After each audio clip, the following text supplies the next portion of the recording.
அஸ்ஸலாமு அலைக்கும் வரமத்துல்லாஹி வபரகாத்துஹு. நாம் இன்னைக்கு இந்த வீடியோல 4 முக்கிய மலக்குகளை பற்றி பார்க்கலாம்.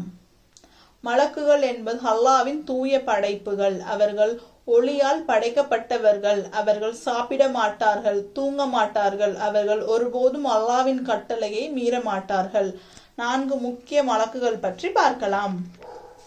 ஜிப்ரீல் அலைஹிவஸல்லம் அவர்கள் வஹி கொண்டு வருபவர், அல்லாவிடம் இருந்து செய்தி கொண்டு வருபவர், நபிகளுக்கு அல்லாவின் செய்திகளை கொண்டு வருபவர். மிகாயில் அலைஹிவஸல்லம் அவர்கள் மழை, உணவு, பசுமை போன்றவற்றை ஏற்படுத்தும் பொறுப்பு அவர்களது.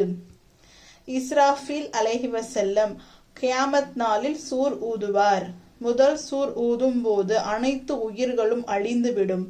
2ஆம் முறை சூர் ஊதும் போது அனைவரும் உயிர் பெறுவர். இஸ்ராயில் அலைஹிவஸல்லம் அவர்கள் மரணத்தின் போது ரூஹை கைப்பற்றுபவர். ஒவ்வொரு மனிதனின் ரூஹையும் அவரின் கடமையால் கைப்பற்றப்படுகிறது. அஸ்ஸலாமு அலைக்கும் வரமத்துல்லாஹி வபரகாத்துஹு.